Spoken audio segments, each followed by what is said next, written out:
माँ सरस्वती के चरणों में प्रणाम करता हूँ। कामधेनु एजुकेशन ग्रुप नागौर के डायरेक्टर, हम सब के आदर्श मार्गदर्शक, प्रेरणा स्रोत, शिक्षाविद आदरणीय T R. Saran sir, Kamdhenu medical academy के सीईओ आदरणीय विनोद जी विश्नोई साहब, पश्चिमी राजस्थान के कोने कोने से पधारे हुए समस्त अभिभावकगण, समस्त शिक्षाविद गुरुजनों और मेरे सामने विराजमान मेरे प्यारे भाइयों बहनों, सभी मेरे बड़े अपनों को मेरा सादर प्रणाम नमस्कार। मेरे हम उम्र भाइयों बहनों को ढेर सारा लाड प्यार। शिक्षा का मंच है, शिक्षा से मिला मंच है, शिक्षकों के साथ शिक्षा की बात करने का मंच है। जीवन में कुछ रिश्ते होते हैं जो हमें जन्मजात मिल जाते हैं, हमारे परिवार और समाज के लोगों के द्वारा मिल जाते हैं, लेकिन कुछ रिश्ते होते हैं जो जीवन में बनाए जाते हैं। ऐसा ही कुछ रिश्ता पिछले काफ़ी वर्षों से मेरे पिताजी का और आदरणीय डी.आर. सारन सर का जो अपनत्व का रिश्ता है, हम भी उस रिश्ते के भागीदार बने हैं। अभी शिक्षाविद गुरुजन बता रहे थे, बहुत सारी बातें आपके साथ साझा की है। आप सबको एक से बढ़ के एक बातें सुनने को मिलेगी। मैं आज आप सबसे ज़्यादातर मेडिकल डिपार्टमेंट के स्टूडेंट बैठे हैं, आप सबसे चर्चा करूं। मैं आया तो सबसे पहले मैंने एक पहले भी देखते ही थे, अभी हम सामने जो पोस्टर लगाए उस पर लिखा है कि कामधेनु जहां सफलता के सपने सच होते हैं संस्कारों के साथ। हो सकता है कुछ लोगों के लिए ये एक हेडलाइन हो सकती है, हो सकता है कुछ लोगों को पढ़ने में बहुत सुंदर सी लाइन लगती होगी, लेकिन मैं इस परिवार का पारिवारिक सदस्य होने के नाते ये विश्वास दिला सकता हूँ कि ये केवल हेडलाइन या एक अच्छी सी लाइन नहीं है, ये हकीकत और वास्तविकता का प्रमाण है। इस कामधेनु एजुकेशन हब ने ऐसी झुगी झोपड़ियों को महलों में तब्दील करवाया है और आगे भी करेंगे। हर प्राइवेट संस्था अपना रिजल्ट बेहतर करने के लिए अच्छी से अच्छी एजुकेशन देने की बात करती है, अच्छी फैकल्टी लाने की बात करती है, लेकिन एक संस्कार विहीन शिक्षा हमारे भविष्य के लिए कोई आगे भविष्य में हमें फायदेमंद नहीं रहेगी। लेकिन शिक्षा के साथ संस्कार, और यहाँ कामधेनु में पढ़ने वाले एक एक स्टूडेंट के पिता को उनकी बच्चों की सुरक्षा से संबंधित कभी प्रश्नवाचक नहीं रहता है। तो शिक्षा, संस्कार, सुरक्षा और सफलता का प्रमाण देने की आपको जरूरत नहीं। आगे बहुत सी स्क्रीन पे भी स्लाइड आप देख रहे थे, हम सब लोग इसी के गवाह भी हैं, आपके सामने खड़े हैं। साथियों, KTSC का जो आज एग्जाम हुआ है, इसके अंदर सम्मिलित हुए सभी मेरे भाइयों बहनों को अग्रिम बधाई शुभकामनाएं देता हूं और उम्मीद करता हूं कि आप सबका रिजल्ट बेहतर से बेहतर आएगा, आप सबकी उम्मीदों, अपेक्षाओं और आप सबके विश्वास के अनुरूप आएगा। लेकिन बाई चांस अगर थोड़ा बहुत रिजल्ट कम भी आ जाए तो हमें हताश नहीं होना, हमें डरना नहीं, हमें घबराना नहीं। वो इसलिए कि डी.आर. सारन कभी कभी बताते रहते हैं, हमें ऐसे एग्जाम्पल देते रहते हैं कि 50% वाले को भी डॉक्टर, इंजीनियर, IITian, NITian बनते हुए मैंने देखा है और 95% वालों को भी ऊपर से नीचे गिरते हुए देखा है। जीवन में ये परसेंटेज कोई मायने नहीं रखता। आपकी किसी संस्थान में फीस के अंदर आपको इकोनॉमिकल हेल्प कर सकते हैं, लेकिन ये जरूरी नहीं है कि एक 90% वाला, 95% वाला या 98% वाला sure doctor, engineer, IITian, NITian या सिविल सर्विसेज के अंदर एक अधिकारी बन जाएगा। तो इन परसेंटेज से घबराना मत। प्रिय अभिभावक गणों, वर्ष 2015 के अंदर इस कामधेनु नागौर की जो बीज का बीजारोपण हुआ है, देखते ही देखते वर्ष 2024 तक आते आते मात्र 9 वर्षों के अंदर जो वट वृक्ष का रूप इस संस्थान ने धारण किया है, ये किसी शिक्षा नगरी से कम नहीं है। और एक संस्थान की मात्र 9 वर्षों के अंदर इतनी अच्छी इंप्रूवमेंट, इतनी अच्छी प्रोग्रेस, और इसी संस्थान की इस इंप्रूवमेंट और प्रोग्रेस का प्रमाण है कि कोटा और सीकर की महंगी महंगी कोचिंगों को जिन्होंने शिक्षा के व्यापार को अड्डा बना दिया, उन लोगों की दुकानों को नागौर की सरजमी पे खोलने के लिए मजबूर कर दिया। बड़ी बड़ी कोचिंगें अपने ब्रांचें खोल रही है ना, वो सब इस कामधेनु एजुकेशन ग्रुप का परिणाम है। हम सीकर और कोटा को पहले शिक्षा नगरी के रूप में सुनते थे। अभी आदरणीय सर ने बहुत करीबी से आप लोगों को बताया था क्या शिक्षा सीकर और कोटा का माहौल क्या रहा है। आप सबसे अछूता नहीं है, आप सब पढ़े लिखे हो, बहुत से शिक्षाविद गुरुजन बैठे हैं। डेली अखबार के अंदर क्या क्या न्यूज आती है। सर बात कर रहे थे कि एक थोड़े टाइम पहले की ऐसी घटना है। ये एक घटना नहीं है, शिक्षा का मंच है, इस पे कहनी नहीं चाहिए। पिछले कुछ समय से 30 से 40 लोगों ने अपने जीवन को समाप्त कर दिया क्योंकि उनके लिए शिक्षा एक बोझ बन गया, एक शिक्षा एक भार बन गया। वो कोटा और सीकर के स्ट्रेस को सहन नहीं कर पा रहे। बात करते हैं रिजल्ट की। जब 30-30, 40-40 हजार स्टूडेंट पढ़ते हैं और इसमें से यदि 200-300 सिलेक्शन हो जाए तो उनका रिजल्ट कहाँ है, ये भी तो हमको देखना चाहिए ना। एक स्टूडेंट को हम सीकर और कोटा बहुत से पेरेंट्स देखने भी जाते हैं, बहुत से स्टूडेंट पढ़ते भी हैं, उनको जरा पूछो हम लोगों को, आप जो डॉक्टर और इंजीनियर बनने के लिए सीकर और कोटा जाते हैं उनको ऐसे ऐसे नॉन टीचिंग फैकल्टी के स्टाफ, बड़े बड़े होर्डिंग्स, बड़े बड़े पोस्टर, बड़े बड़े विज्ञापन और अपनी कोचिंग की बड़ी बड़ी बिल्डिंगें वगैरह देखा कि हमको इस तरीके से भ्रामक प्रचार के माध्यम से आकर्षित कर लेते हैं कि हमको लगता है कि बस इससे शानदार एजुकेशन कहीं नहीं है। लेकिन उनका रिजल्ट हम कभी नहीं पूछते हैं। और क्या वजह है कि यदि हम रिजल्ट पूछते हैं तो वो 6-6, 7-7 साल पुराना रिजल्ट क्यों दिखाते हैं, यह हमें सोचना चाहिए। मैं एक सामान्य परिवार का स्टूडेंट हूं, इसलिए मैं इस बात को समझ सकता हूं। मैंने मेरे परिवार से, ये मेरे पिताजी से ये चीजें सीखी हैं। उन्होंने हमको ये बताया बहुत करीबी से। 6-6 साल पुराना रिजल्ट इसलिए कि वर्ष 2015-16 के टाइम उस कोचिंग संस्थानों का वास्तव में रिजल्ट होता था, लेकिन अभी उनकी क्या हालत है। और दूसरी बात, एक टॉप रैंक एक स्टूडेंट की कहीं से आ जाती है तो 4-4, 5-5 कोचिंग उनका रिजल्ट क्यों दिखाती है। एक स्टूडेंट मेडिकल की तैयारी करने के लिए 6-7 घंटे की टीचिंग स्टडी करता है, तो एक स्टूडेंट 3-3, 4-4 कोचिंग में 6-6 घंटे बैठ सकता है क्या। नाम नहीं लेना चाहिए। कुछ संस्थानों ने एक बार, वर्ष 2019 की बात है कि एक संस्थान ने ऑल इंडिया 44 रैंक का कैसा कुछ रैंक था, वो दिखा दिया कि हमारे स्टूडेंट की ये रैंक है। थोड़ा बहुत विरोध होते हुए देख 10 दिनों के अंदर उस संस्थान ने, ये हकीकत है, उस संस्थान ने क्लासरूम से उस स्टूडेंट को टेस्ट सीरीज का हिस्सा बता दिया। ये रिजल्ट है। और उस शहर की भीड़ का हिस्सा हम लोगों को बनाते हैं। साल के 3-3, 4-4 लाख रुपए मेडिकल की तैयारी करने वाले स्टूडेंट से ले लेते हैं। उसके बाद हम कहते हैं कि हम स्ट्रेस में नहीं जाएंगे। एक गरीब आम किसान परिवार का बेटा 3-3, 4-4 लाख इतना फीस का खर्चा उठा पाएगा क्या।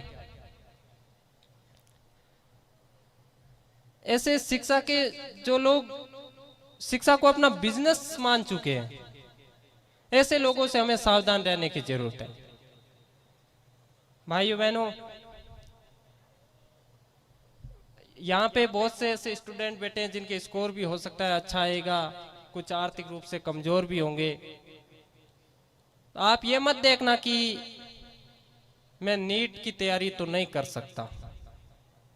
आपके लिए मैं विश्वास दिला सकता हूं कि दौलत राम जी सारण के इस कामधेनु एजुकेशन ग्रुप के दरवाजे हमेशा खुले रहेंगे। जब भी आपको जैसी भी जरूरत पड़े आप सर के पास आ जाना। जो आपको सर से आशा उम्मीदें हैं उससे बेहतर आपको मिलेगा। दूसरी बात कि हम मेडिकल की तैयारी क्यों करें। साइंस बायो के स्टूडेंट बैठे हैं, 12th का एग्जाम दिया है, यदि मेडिकल नहीं तो आप क्या कर सकते हो? बीएससी करोगे, एमएससी करोगे, एक डिग्री कॉलेज के ही तो स्टूडेंट कहलाओगे। और अगर नीट की तैयारी करोगे तो कम से कम मेडिको तो बनोगे, मेडिकल स्टूडेंट तो बनोगे। ये कह तो सकोगे कि मैं डॉक्टर और इंजीनियर बनने की तैयारी कर रहा हूं। और इसका फायदा यह है कि अभी देश और प्रदेश की 80-85% ऐसी सर्विसेज हैं जिसके अंदर आपकी ये साइंस बायो का ये जो नीट का सिलेबस है ना, ये काफी कवर करवा देता है।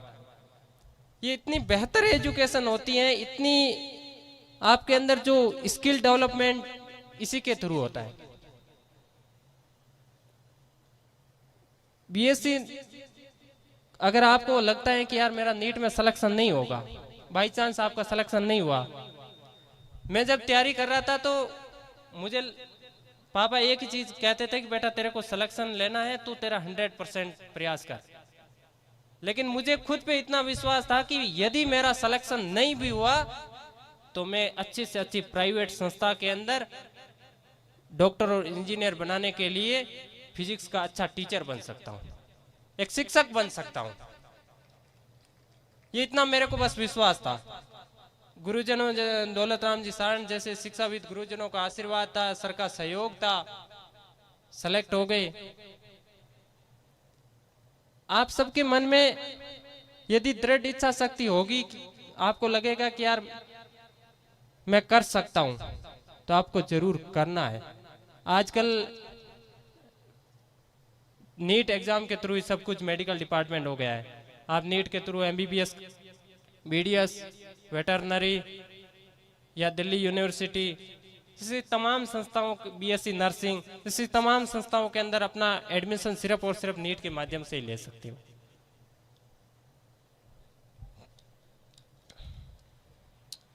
एक बार एक मेरे गांव की घटना है, हकीकत घटना है। एक फौजी साहब सीकर गए अपनी बेटी के एडमिशन करवाने के लिए। हकीकत घटना इस शिक्षा के मंच पे खड़ा हूं। उसके बाद वो कोटा गए। जब वो वापस लौट के आए तो एक बहन ने पूछा उनसे कि फौजी साहब हमारी बेटी की शिक्षा का माहौल सीकर और कोटा में कैसा है? उन फौजी साहब ने जवाब दिया कि बहन ज्यादा तो कुछ नहीं बता पाऊंगा, लेकिन इतना जरूर कहूंगा कि सीकर और कोटा के अंदर शाम को 5 बजे के बाद एक पिता अपनी बेटी के साथ तो एक माँ अपने बेटे के साथ इज्जत और सम्मान के साथ चल नहीं पाएगी, उसका सर शर्म से झुक जाएगा। ऐसी संस्कार विहीन शिक्षा, इस तरीका का चक्काचौंध माहौल, और उसके अंदर हम कैसे पढ़ पाएंगे? ये भी हमको सोचना चाहिए।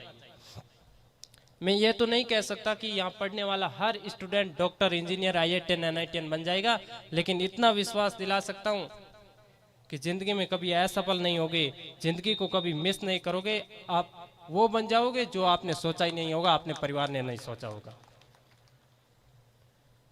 इस कंपटीशन में हमारी जिद, हमारा जुनून, हमारा पागलपन, हमारा हार्डवर्क, हमारी जागती रातों की जय करेगा, खामोश मेहनत की विजय करेगा। हम लोगों को हमारे पेरेंट्स के सकारात्मक सपनों पे चल के अपने दृढ़ लक्ष्य की ओर आगे बढ़ना है। एक व्यक्ति छत से नीचे गिर गया था। तो उसने अपने दर्द को किसी दूसरे व्यक्ति के सामने बयां किया।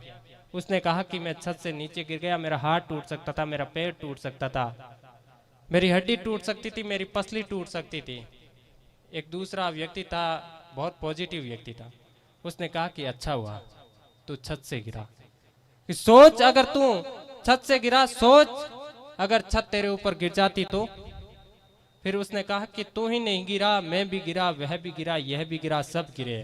अरे मान गिरता है, सम्मान गिरता है, हमारी नादानी से खानदान गिरता है, और अभिमान का गिरना तो तय है, फिर गिरने में काहे का भय है।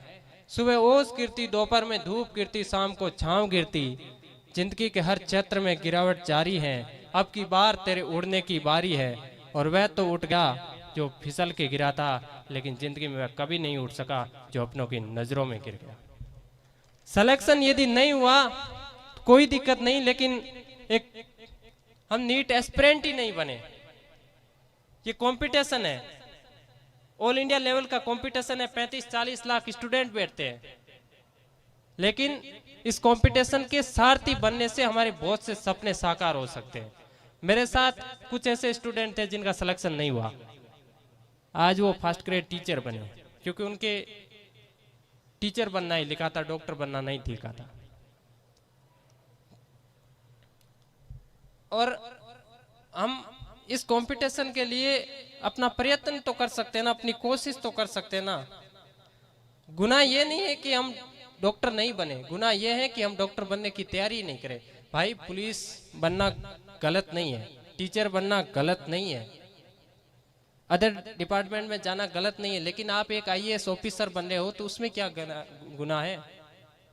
आप अपने अंदर की क्षमताओं को पहचानो, अपने अंदर प्रयत्न और कोशिश करनी चाहिए। वो एक संत हुआ करते थे, उन्होंने कहा था कि उड़ना सीखो, उड़ नहीं सकते तो दौड़ना सीखो, दौड़ नहीं सकते तो चलना सीखो, चल नहीं सकते तो टहलना सीखो, टहल नहीं सकते तो खिसकना सीखो, खिसक नहीं सकते तो कोशिश करना सीखो, क्योंकि कहते हैं लहरों से डरकर नौका पार नहीं होती, कोशिश करने वालों की कभी हार नहीं होती।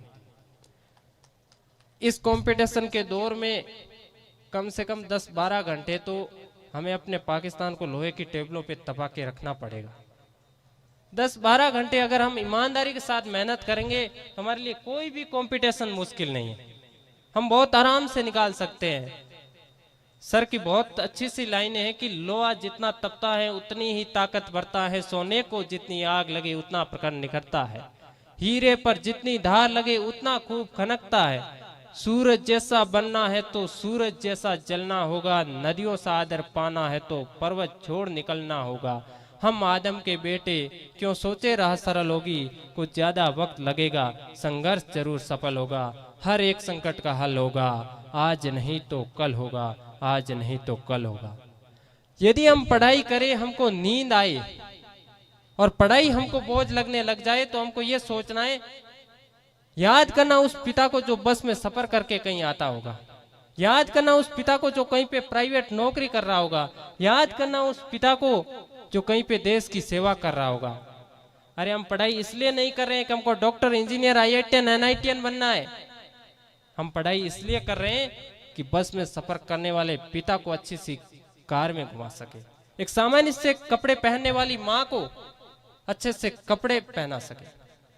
हम अपने पेरेंट्स के, अपने सोसाइटी के, अपने परिवार के लोगों का गर्व से सर तो ऊंचा कर सकते हैं ना। और पढ़ना इतना भी मुश्किल नहीं है, पढ़ाई एक किसान की किसानी से मेहनत, एक किसान की किसानी से तो मुश्किल नहीं है ना। एक बंद कमरे के अंदर 4 किताबें पढ़ के हम उन पेरेंट्स का सर गर्व से ऊंचा नहीं कर सकते हैं क्या यार? इसलिए हम सबको ये ठानना है कि हमको इस फील्ड में उतर गए तो बस अपने लक्ष्य के आगाज तक पहुंच के रहेंगे। एक लोग अभी रिजल्ट सर बताएंगे, तो कुछ लोगों के कम परसेंटेज बनेंगे, कुछ के ज्यादा बनेंगे, और 2 पेरेंट्स एक साथ आएंगे तो देखेंगे कम बनने वाले, जिस स्टूडेंट के कम परसेंटेज बने, वो कहेगा कि देख उस स्टूडेंट के देख इतने परसेंटेज बन गए, तेरे इतने बन गए। हम ये नीट का एग्जाम देते हैं, उसके अंदर थंब लगाते हैं, अंगूठे का इसलिए करते हैं कि इस एग्जाम में कोई बेईमानी नहीं करे, इस एग्जाम में कोई फर्जीवाड़े से नहीं लगे। भाई दुनिया में 9 अरब लोग हैं, यदि 9 अरब लोगों में शरीर के इतने से अंगूठे का हिस्सा एक जैसा नहीं हो सकता है, तो ये 5.5-6 फुट का ढांचा एक जैसा कैसा हो सकता है? इसलिए कभी किसी से कंपेयर मत करें, बस अपना सर्वश्रेष्ठ करना है, ये देखना है कि हम क्या कर सकते हैं। हम सुनते आए हैं कि व्यक्ति पद से प्रतिष्ठित होता है, लेकिन आदरणीय सर अभी स्पीच दे रहे थे तो मुझे लगता है सर ने थोड़ा थोड़ा मेरे को बताया था, लगता है कि व्यक्ति पद से प्रतिष्ठित होने के बजाय व्यक्ति के व्यक्तित्व से उसका पद प्रतिष्ठित होता है। दौलत राम जी सारण के पास ना कोई पद है ना कुछ है, फिर भी इनको समाज इनको सोसाइटी, ये नागौर इन्हीं पूरा पश्चिमी राजस्थान एक शिक्षक की भांति गर्व से देखता है। इन्होंने अपने व्यक्तित्व से अपनी पहचान बनाई।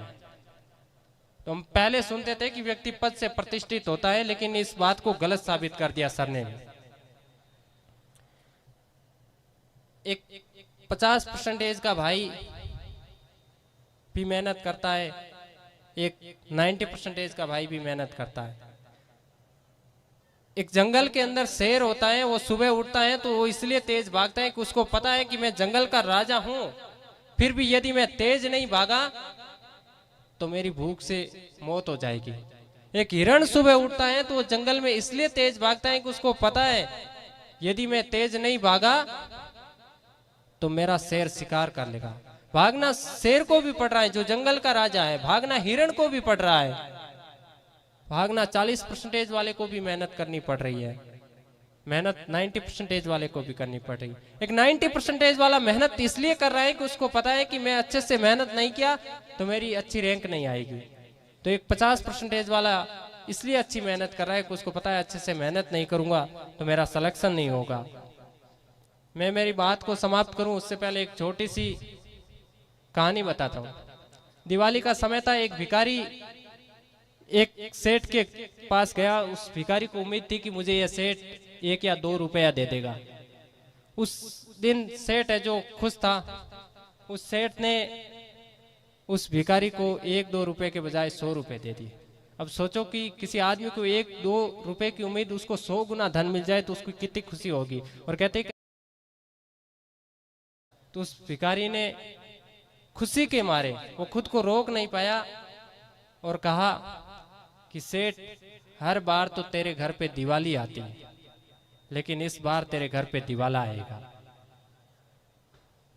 एक हिंदू के लिए दिवाली से बड़ा कोई त्योहार नहीं होता है।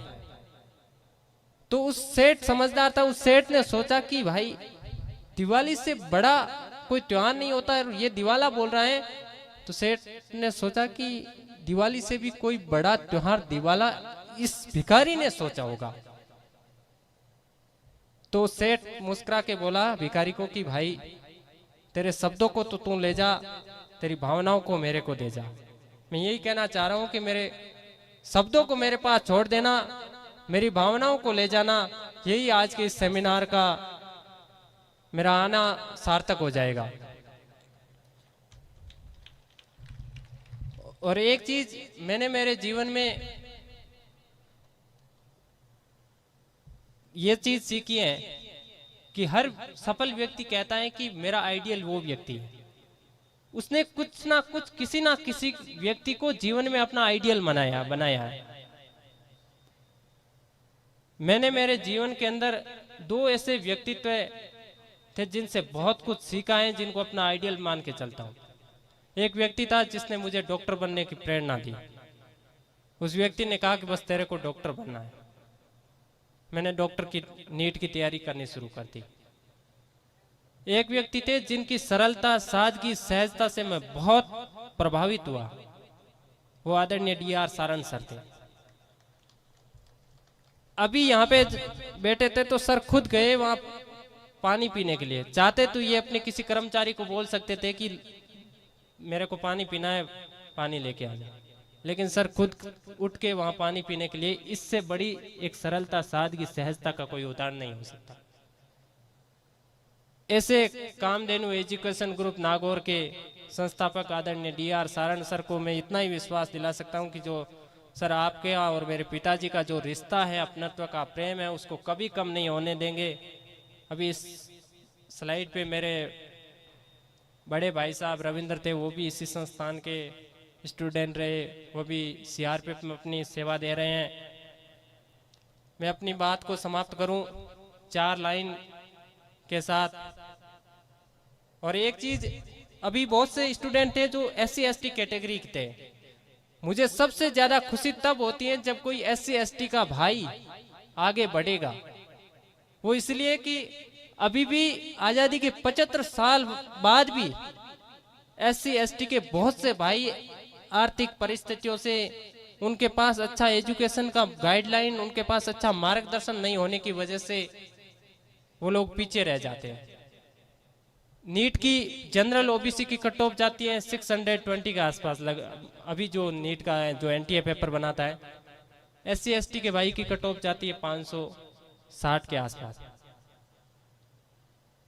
ये कट ऑफ कम जाती है तो इसका मतलब ये नहीं कि हम फायदा नहीं उठाए। इस डॉक्टर बाबा साहब अंबेडकर जी ने कहा था कि शिक्षा उस शेरने का दूध है जो जितना ज्यादा पिएगा उतना तेज दहाड़ेगा। तो जो हमारे संविधान ने हमें जो अधिकार दिए, हम उनका कम से कम फायदा तो उठाए। और मैं विश्वास के साथ कह सकता हूं कि यदि एससी एसटी का मेरा भाई इस एजुकेशन के लिए, नीट कंपटीशन के लिए यदि वो आगे आएगा, वो अपने आप को नीट का एस्पिरेंट मानेगा, अच्छे से तैयारी करेगा, तो उसका सिलेक्शन होने से तो कोई रोक ही नहीं सकता। और खुशी तब होगी कि जब यार एक ग्रामीण परिवेश का मेरा भाई जो शोषित पिछड़ा वर्ग से है, अपने आप को शोषित पिछड़ा नहीं समझे, वो समझे कि मैं इस समाज का सबसे अग्रणी पंक्ति का व्यक्ति बन सकता हूं। इसलिए आप सबको मेरी ओर से बहुत बहुत बधाई, धन्यवाद। अपनी बात समाप्त करूं, आप सबको बोलना है मेरे पीछे पीछे जो स्टूडेंट बैठे हैं कि चिड़िया नहीं बाज है तू, चिड़िया नहीं बाज है तू, इस दुनिया का ताज है तू, रोकेगा कौन उड़ान तेरी, रोकेगा कौन उड़ान तेरी, उड़ने में मिराज है तू, शिक्षा के व्यापारियों का काल है तू, शिक्षा के व्यापारियों का काल है तू, खप्पर भर ली विकराल है तू, अरे अंदर झांक, अरे अंदर झांक, अपने आप में केटीएससी के योद्धाओं कमाल हो तुम। बहुत बहुत धन्यवाद, आभार पूरे कामधेनु एजुकेशन ग्रुप का, समस्त फैकल्टी मेंबर का। आप सब ने मुझे बुलाया, इतना लाड प्यार आशीर्वाद हमेशा देते आए हो, आज भी दिया। और एक छोटी सी बात की, मेरा ऐसा मानना है, थोड़ा साफार मेरे को इसलिए भी अच्छा नहीं लगता है कि मेरे को किसी व्यक्ति ने कहा था कि ये छोटी छोटी चीजें हम लोगों को प्रेरणा देती है। एक संस्थान इस छोटे से इस मान सम्मान के लिए छोटा सा खर्चा तो करती होगी। इस साफे को हमने पहन लिया, लेकिन उसके बाद हम रख देते हैं। यदि ये छोटे छोटे खर्चे करके किसी आर्थिक रूप से गरीब भाई बहन उनको हम मदद कर सके तो वो बहुत ज्यादा बेहतर होगा। और कामधेनु परिवार में तो मेरे परिवार के 15-20 स्टूडेंट अभी भी पढ़ रहे हैं। उनमें मेरे गांव के भी बहुत से ऐसे स्टूडेंट जो आर्थिक रूप से जरूरतमंद थे, प्रतिभावान थे। उन स्टूडेंट को कामधेनु परिवार ने ना दिन देखा ना रात देखी, हमेशा सहयोग और समर्पण की भावना से देखा है। इसके लिए भी मैं दौलत राम जी सारण का धन्यवाद देता हूं। और एक जो शिक्षाविद गुरुजन बैठे हैं, जो प्राइवेट सेक्टर की संस्थानों या गवर्नमेंट संस्थानों से आए हैं, सर शायद गवर्नमेंट टीचर है। जरा देखो एक गवर्नमेंट टीचर की कितनी सजगता है, वो कितनी मेहनत कर रहे हैं। क्या जरूरत थी उनको यहाँ आने की? वो चाहते तो आराम से संडे का अपना हॉलीडे मना सकते थे, लेकिन यहाँ आए, आप लोगों को प्रेरित किया, अपने स्टूडेंट को लेके आए, उनको एग्जाम दिलाया। 12th का बोर्ड का एग्जाम होने के बाद भी वो लेके आए। इन लोगों के मन में एक जो सबसे बड़ी बात यह है कि ये लोग सोचते हैं कि यदि हमारे 100 स्टूडेंट हम एग्जाम देने लेके गए, उसमें से यदि एक भी डॉक्टर, इंजीनियर, IITian, NITian बन गया तो वो वापस उन हमारी जड़ों की ओर लौट के आएगा। तो इससे बड़ी एक पेरेंट्स से ज्यादा खुशी इन टीचर्स को होगी। यही आशा और उम्मीद लेके ये टीचर आप लोगों को लेके आए। बहुत बहुत धन्यवाद। शिक्षाविद गुरुजनों का, आपने इतनी मेहनत की, इतना अच्छे से केटीएससी का एग्जाम दिलवाने के लिए आप स्वयं पधारे, और सर का भी धन्यवाद। Thank you.